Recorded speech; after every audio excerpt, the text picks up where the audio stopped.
Yes, I am a loser, no good farmhand. But I am aware of that, and that's okay. And what a beautiful sentiment. I always say the first thing you learn through self reflection is that you're a blind, deaf, and dumb idiot. And the second thing is that that's okay.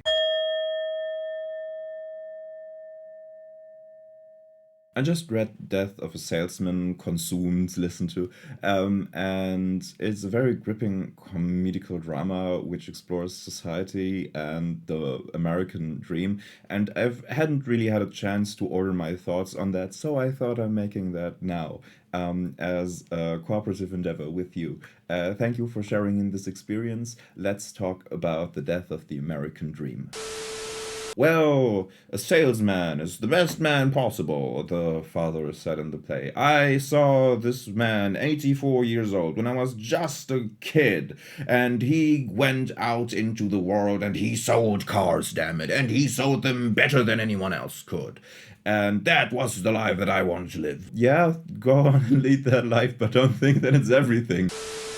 Death of a Salesman follows a typical American family. I'm from Europe, I have no idea. So, the father, the patriarch of the family, is an old, washed up. He's living in the past, really, because he's very dissatisfied with the way that things are going right now for him.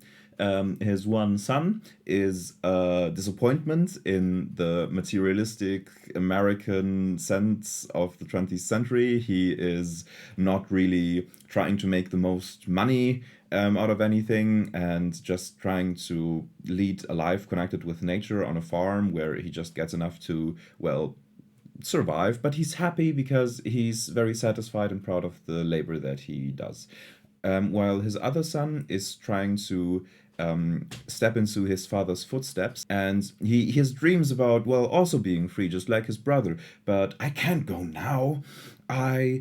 We really have to get a kick in this old man's butt above me. He's going to rue the day that I came into his. Well, he always has these ambitions that he wants to pursue to before actually achieving happiness.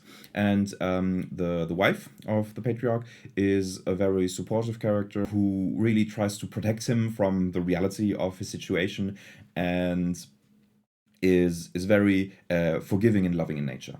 So there is a lot of tension in the family due to their differing worldviews.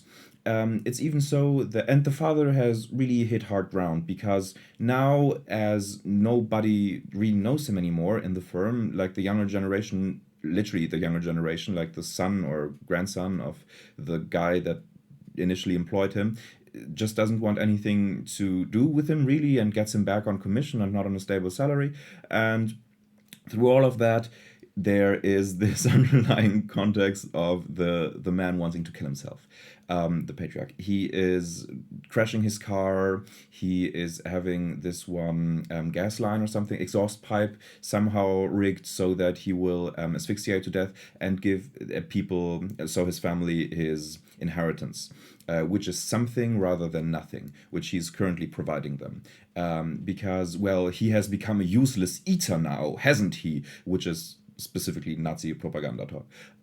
Because he cannot provide for his family anymore the way that he is willing to, which his pride allows. A friend of his is actually offering him a job for enough money to survive on. And he's like, no, I can't do this. I'm a salesman, and as a salesman, I will die. And, well, yeah, he does in the saddest way possible. Spoiler for a very old book.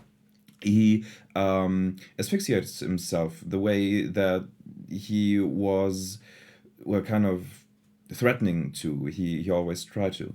And that seems to be the end point of modern Western society, which is, well, very much how this whole framing is constructed. You have a severe criticism of the materialistic exploits that people are striving for. It's always a get rich quick scheme. It's always trying to get the most success, meaning the most amount of money, with the littlest amount of time and effort possible. And trying to do something that you're good at, and trying to do something that you're proud of, and trying to do something that makes you feel good. Well, yes, but how much money does it make me at the end of the day? And as the father realizes that he won't be able to get the money as he always wanted to do, the only way he sees really into this, like actually giving what is due, is killing himself for the insurance. And that, as an endpoint of living, is so gruesomely horrible that I do not believe that to be so. Of course, it is a valid perspective if you're only into this materialistic, capitalistic way of thinking. Well, get money, get rich, get women, get drugs, get whatever you want with the sweet, sweet dough. However, there is more to life. I think a lot of people would agree on. Because even when you have the most amount of money possible, your life can still be empty. Even if you have the most possible amount of broad acquaintances, well, it's still empty.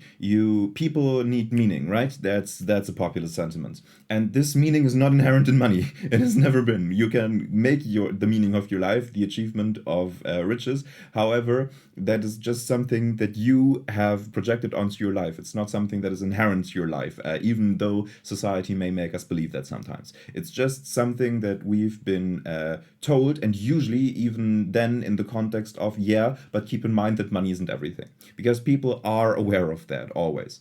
So often enough. Let's not be too optimistic when it comes to the way that people perceive the world.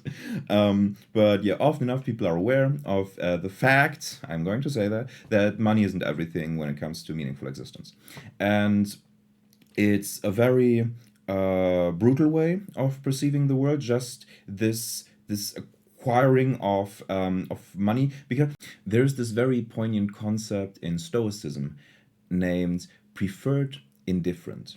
When it comes to, for example, social standing, it's a preferred indifferent to have a high social standing. It's preferred because it's good to have, people will listen to you, you'll get easier access to things, and indifferent because you can never control it's having it, because it's just the way that the winds are blowing, right? You can be the most popular person one day, and well, the whole system is thrown to the side, and well, you're a nobody now.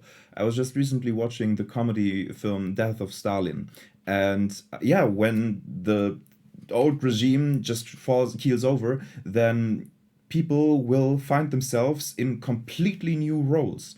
And these it's about learning to deal with these roles in any situation, right? You can never guarantee that the role that you're currently filling will be the role that you're filling your whole life. Hell, even at any given day, your roles might change given the situation. And it's about learning to deal with the role that you're currently experiencing. It's such a tragic situation. The man worked his whole life, the father, to pay the mortgage of his house, to finally own the house. And then he killed himself just when he reached it. And there was this lack of acceptance of his situation. Well, of course, you can't be the top salesman forever. That's the way things are. Eventually, you get old, decrepit, and very eventually you die. It's maybe your tongue falls out. You can never maybe you get throat cancer. You can never guarantee that your charisma is everlasting. Of course not. And the son, who was this farmhand, had a very healthy perspective, seemingly, on that, because he said, well, I figured out who I am. Yes, I am a loser, no good farmhand, but I am aware of that, and that's okay. And what a beautiful sentiment. I always say the first thing you learn through self reflection is that you're a blind, deaf, and dumb idiot. And the second thing is that that's okay. And I believe that's the case for everyone, because that is my perspective on a singular human being. A monkey with a computer willing to do anything to get rich quick, or get the newest thingy bob that it wants. And of course, one level above that, a moral machine that is always trying to figure out what is good.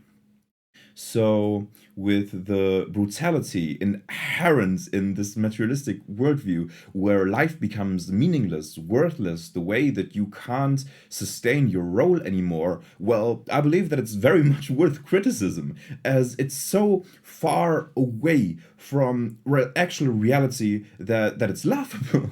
You're not just a car salesman. You're not just a salesman. You're not just your role in society. You're not just the father of your children. You are a magnificent miracle of the universe, made out of energy compressed into matter, and, well, really living it up if you're trying to. And, well, that's a thing, I think, a beautiful perspective on life. It's us being the dancers and being fine with not dancing also. It's us being the wordless and fine with being a mouthful windbag also. It's us being the absolute arbiters of moral truth and dumb, deaf, and blind idiots also.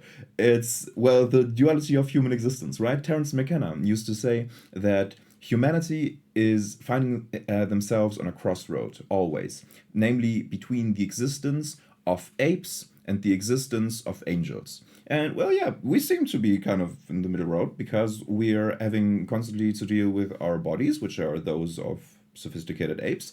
Um, Not to put orangutans into a less sophisticated category than us, they're sophisticated in their own way.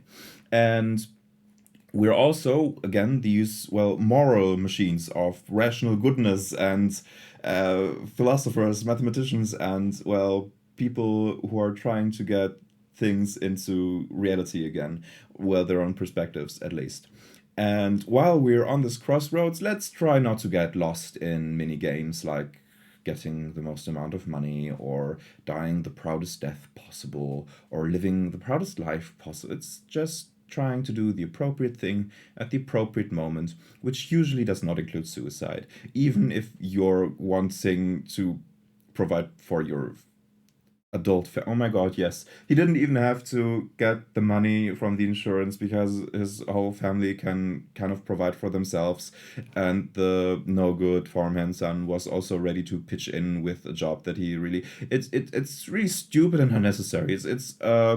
Um it's a failing of human hubris. You think that you're more than you actually are. It's a romantic idealization of the way that things are. Well, a salesman is the best man possible, the father said in the play. I saw this man, 84 years old, when I was just a kid, and he went out into the world and he sold cars, damn it, and he sold them better than anyone else could. And that was the life that I wanted to live. So, yeah, go on and lead that life, but don't think that it's everything. Life is never everything. Survival is never everything. It's a massive amalgamation of different phenomena which we experience as existence. And, well, all of that is what you are. It's not just the one thing. And I would be very grateful for you to not get lost in this whole capitalistic money, money, money, money, money scheme which society is currently selling. Because, well, that's a salesman, a snake oil salesman. Here, use this tincture of tonic wonderment to get into better shape and get everything that you ever wanted. You only have to spend your whole life in industry that you do not care about, and you have to give up all of your free time, and then you will be happy. Now get this famous tincture of tonic wonderment, and you will lead a good life. And of course, it's a scam. Everything that is advocating themselves to, like, you won't reach your goal, namely happiness, by trying to achieve anything other than happiness. Because happiness cannot be achieved from without. You can be the most materialistic person ever and have all the materialistic things that you can get your hands on. However, that does not necessarily mean that you're happy. Having money is not always good. Getting pleasure is not always good. Being happy, now that's always good. And the dead salesman really didn't get that, which is a tragedy.